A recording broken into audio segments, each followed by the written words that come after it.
What a thrashing. What a thrashing. Bangladesh, who were out of international cricket for a month and a half, have beaten Pakistan by not runs, by not a very small margin. They have beaten them in an ODI by 8 wickets. And balls to spare, Siddharth. 34.5. That means 209 balls. This was so short, like we were debating. The main talking point of this match was at 6 p.m. Dhaka time. There was going to be the iftar. Will they finish by that time? Well, apparently they just overshot by 2 minutes. So they had drinks to break the fast. Yeah. And what happened? One ball later, they scored the winning run. Breaking the fast is something that we saw happen just a few moments back. But the hope of the Pakistan players being broken, that is something I think we saw at the halfway stage only. See, for people wanting to know what is this tour and why suddenly it's come about, it is a 3-match ODI series that Pakistan... What's it called? I want to know. Pawan, can we check? What is the series called? Because if I were to be made in charge of naming the series, I would probably call it the Bonhomie series. I would call it what is the point series? WTP. This is the WTP. What's the point? 3 ODIs, that's it. And 1 ODI is already finished. Because today Bangladesh have managed to win by 8 wickets on the back of Nahid Rana. You would remember Nahid Rana, the tall pacer, hitting the deck and getting rid of all of them. 5 for 24. Captain Nahid Hasan Miraz taking 3 for 29. Mustafiz, the man who was responsible for all the drama from January onwards, took 1 for 18. And Taskin, 1 for 29 and 114. Pakistan were absolutely done. The fact that they've wrapped up the chase inside, or just taking 1 ball over 15 overs, have Bangladesh indicated to the cricketing world that, see, we were always ready for T20 cricket, you just never allowed us to play? That we will never know. Because see, the entire match lasted 45.5 overs. Actually, not even 1 inning. The world never allowed them not to play. They were the ones to back. They backed out. Nah. So, the players were all ready. Players didn't want to. But then, you know, now one of the assistant coaches just lashed out at Asif Nazrul, saying that, boss, I know that teachers lie, but not to such an extent. I have been a school teacher myself. I know that we lie a bit, but not to this much. So, yeah, this kind of performances, see, it would have definitely made that group very interesting. I think a Scotland coming in kind of diluted that group, but then West Indies, England, Bangladesh, Italy, that would have been a very tricky group. Yes. But again, it is Bangladesh's fault themselves. They decided to pull out. But then on this game, 4 debutants, 4 new faces for Pakistan. And look at how they have folded up for. Shaheen Afridi, the captain, what do you want to do with him? He can neither perform when he's not the captain, he's neither performing when he's the captain. So look at it. At one point, they were 82 for 9. 82 for 9. It took Fahim Ashraf to get them past 110. That partnership of 32 runs was actually, when you look at it, the second highest in the whole innings. Look at it, 41 was the highest, Saibzada Farhan. See, the way that they opened, it was like, okay, 41 for 1, or in fact at one point it was 41 for no loss. Yeah. You take that kind of a start at times, right? Of course, a little more runs always desirable in an ODI. Yeah. But you will take that. You will. But then I think... Look at the line slide after that. Yeah. Abdul Samad, not to be mistaken with Kashmir's Abdul Samad. Shamil Hussain fell. See, these were the new names. Shamil Hussain, Mas Sadakat. Then you have Abdul Samad. Hussain Talat has played. Mohammad Wasim Jr. is coming back after ages. When he was actually a very good bowler, but then in, out, you just ensure. We saw him, Siddharth, let me recall, we saw him at the 2022 Asia Cup, na? And the T20 World Cup. And the T20 World Cup that followed after that. Yes. He played, I think, in South Africa in the T20 World Cup in Sydney. Mohammad Wasim Jr. has always been a good bowler, but then you pick and choose at this point. And today, look at Nahid Rana. I mean, he hit the deck. He got the ball to angle in. He got the deliveries to move away, either come in, move away out on the deck. It was a freshly prepared Mirpur deck. And he used the bounce to ensure Pakistan either found the edges or they've just... I think there was this one catch that really stood out. I think it was Tanzid Hasan who took the catch of Salman Agha. A shot like the venue, Siddharth. Dhaka. This is Mirpur. Dhaka. Dhaka, na? Yeah, but it's called Shere Bangla, Mirpur. Shere Banga, no? Yeah, this is Shere Bangla. So I think it was Tanzid Hasan Tamim who took that catch. But what a catch it was. He just kind of, it came very quickly to him.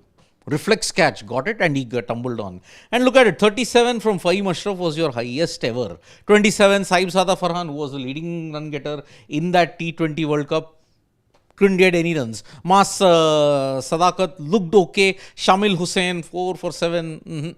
Pakistan really will have to wonder, what do we need to do? You have had a losing streak in the T20 World Cup. You didn't make it on the back of a poor showing against India, a poor showing against England. England, you are very unlucky. But, I remember so many of Pakistan analysts at that time were, remove this one out of the team, remove that one out of the team. 4-5 players were named. I see a couple of those players mentioned in this team as well. Yeah. Were they only strictly talking about T20 cricket at that point, I think? I think they were talking about T20 cricket only. Because Rizwan's a regular in the ODI format as well. Of course, he's not the captain, which is very surprising. I think His he's a friend? Babar doesn't even figure. He's in the wrong format. They picked him in the wrong format. He should have been playing this.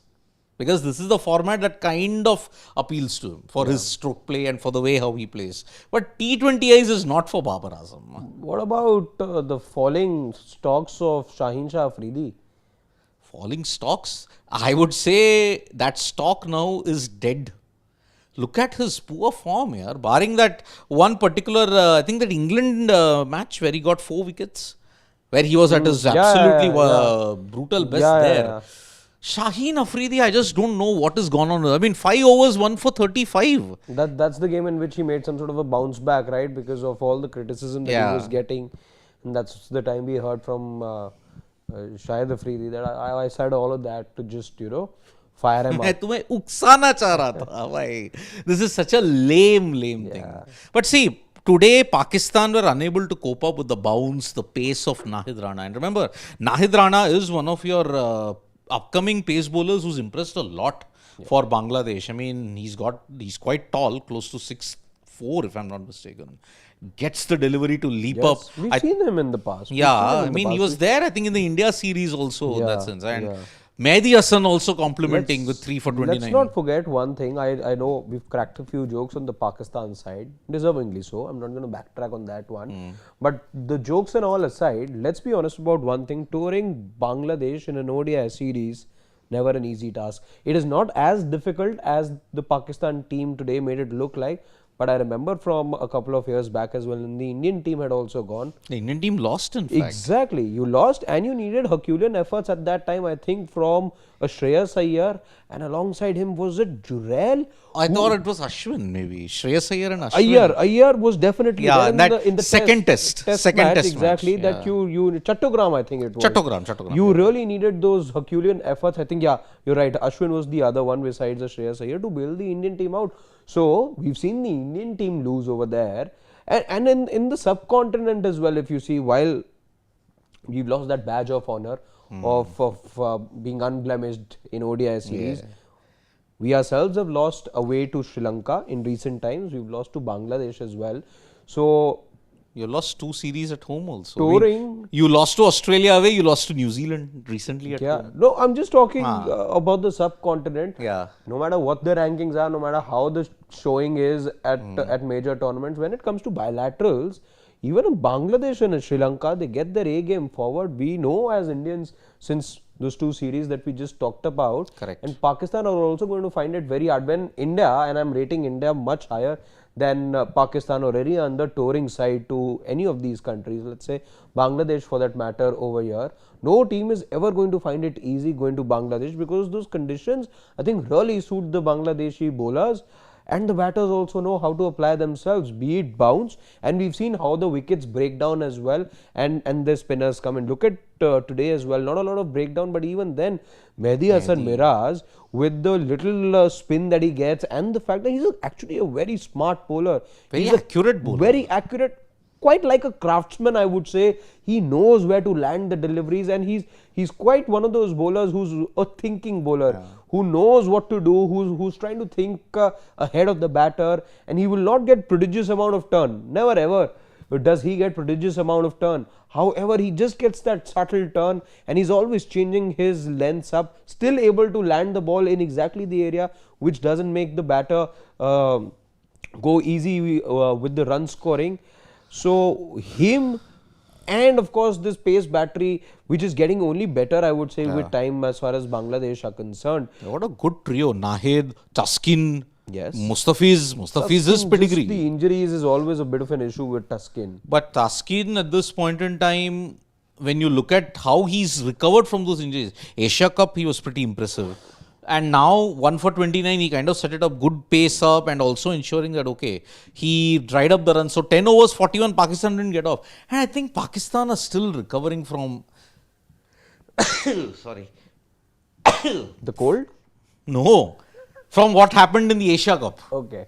And also in the T20 World Cup, because Pakistan have today played listless cricket. And okay, I do understand there are 2-3 fresh faces. What is this though? Is it down to fatigue? Is it down to skill? I'm going to be saying that perhaps they're mentally not in the right place to be playing international cricket right now. I feel there's just too much happening in Pakistan cricket, as is the case always. Skill level is another thing altogether. I think at the moment the players, that dressing room isn't in the right shape. It isn't. I mean, see, immediately after the end of the T20 World Cup, what was it? That maybe that there were dressing room clashes between Hasan and the players. Yes, yeah. So you are not in that good space there also. Okay. You may even be, you could even be facing the financial hardship, na? Okay, that was the major thing. 50 lakh rupees, Pakistan rupee fine, because you didn't perform well in the T20 World Cup. I mean, this is unprecedented. I've never seen a board financially punish a player. Can I tell you something?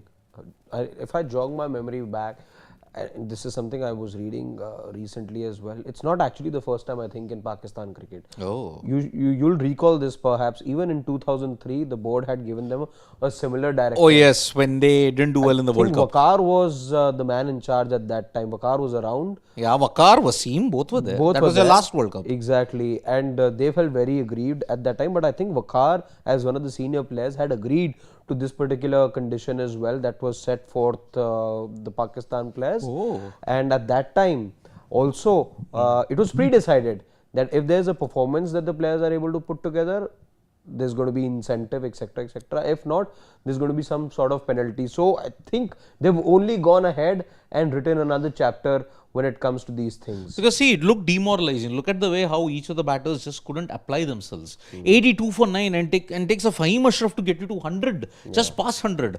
Those fines combined with the dressing room atmosphere that's already fractured because of what happened in the T20 World Cup. And a good opposition in the present format you're playing. A fresh opposition. Because they didn't have any cricket from January. They didn't play anything. I think Bangladesh were the only team who didn't have a warm-up for the T20 World Cup. When you look at it, heading into the T20 World Cup, I think they played the least. So after a month's break where they did nothing, and okay, they had that local, what was that tournament? I forget that name. There they played, but now they are just wanting to come back into the game and look hungrier. It was a clash of a team that is fractured. It is a clash of a fresh team. And Bangladesh, with no fatigue, with nothing to prove, they just came out all guns blazing. And Nahid Rana today showed that why he is a pacer to look up to in the near future. He is really, really the best at this point. So yeah, 5 wickets for Nahid Rana and a brilliant counter-attacking 50 from Tanzid Hasan Tamim. Not Tanzid Hasan Saqib. Tanzid Hasan Tamim has ensured that Bangladesh have won the first ODI by 8 wickets. Handsomely. And day after tomorrow is the second ODI. This tour consists of only 3 ODIs. Venue remains the same, I think. I think it remains the same, yeah. So, let's take one comment that we have got. I heard today the IPL schedule is coming. All the best, Harshit, for the next 2 months of humiliation from DC. It'll be very tough as every year. No, yeah, I think they've got a good team this time. Again, it's got nothing to do with my personal bias over here.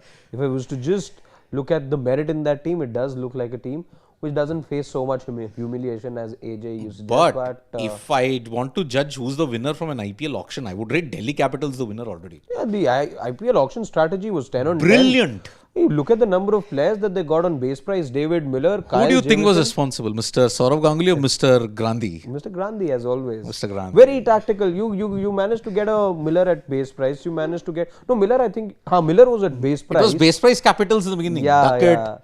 yeah. So you got him at base price. You got Duckett at base price. You didn't have to pay a lot for Pathum Nishanka. Just about 4.5 crore you paid. Big steal. And Jameson for 2 you crores. capped it off with Kyle Jamieson right towards the end. So I thought the auction strategy was very, very good. I would give the title to Delhi Capitals just for the auction. Yeah. Brilliant auction You strategy. can keep the fair play award. Uh-huh. Just leave that one Yes. to us, perhaps, Yeah. and the IPL trophy as well. Yep. If I can ask for a bit more. Of course, of course.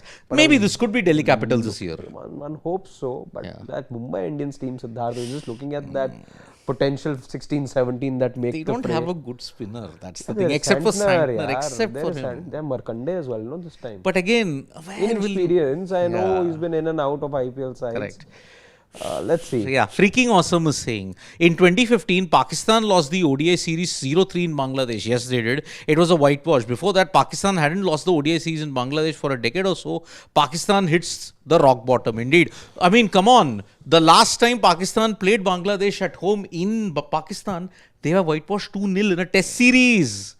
That was the last series for Shakib Al Hasan in that way. Abhishek Rao, Nahid plus Hassan Mahmood plus Fizz plus Tuskin. Look at this combo for 2027 World Cup. Very, very good bowling attack. Only if they are injury free. Yeah. If they are injury free, then and only then I think they will do well. So, yep, that's about it for this particular game of Pakistan versus Bangladesh, second ODI on Friday. We'll be back with the IPL schedule. We know that it is out. We'll be back soon. So from me and Harsha, that's bye-bye. See you soon.